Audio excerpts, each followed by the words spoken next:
Hello, আসসালামু আলাইকুম everyone. নতুন একটা ভিডিও নিয়ে চলে আসলাম। ওই দিন যে নর কবুতরটা আমরা ধরছি, ওই কবুতরটার ভিডিওতে অনেক অনেক কমেন্ট আসছে। মাশাল্লাহ, অনেক দিন পরে একটা ভিডিওতে ভালোই কমেন্ট আসছে। তো এই কবুতরটা এখন কি করা উচিত? মালিক এখন পর্যন্ত খুঁজে পাই নাই। মালিক খোঁজার জন্য আমাদের কতদিন ওয়েট করা উচিত এবং কি এটা কি করা উচিত? আপনারা অবশ্যই কমেন্ট করে জানান। কবুতরটা দেখেন, মাশাল্লাহ, খুব সুন্দর একটা কালার প্যাটার্নের। অনেকেই আমার অনেক শুভাকাঙ্ক্ষী পরিচিত মানুষ বলছে ওনাদেরকে দিয়ে দিতে। তো যেহেতু আমি বলছি যে এটা লটারির মাধ্যমে গিফট করা হবে যদি মালিক খুঁজে না পাই সেই ক্ষেত্রে। তো আপনারা কি বলেন, কতদিন পরে লটারিটা করা উচিত হবে?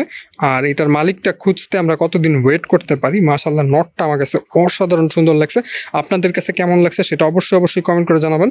আর অবশ্যই এটা কমেন্ট করবেন যে এটা কতদিন পরে গিফট করা উচিত বা মালিক কতদিন পর্যন্ত খোঁজা উচিত। মালিক খুঁজে না পাইলে পরে কি করব সেটা অবশ্যই বলবেন। আর কারো কাছে যদি এই টাইপের মাদি কবুতর আছে কি না সেটাও কমেন্ট বক্সে জানাবেন। যারা ফেসবুক থেকে দেখতেছেন তারা সরাসরি মাদিটার ছবি কমেন্ট পোস্টে করে দিবেন।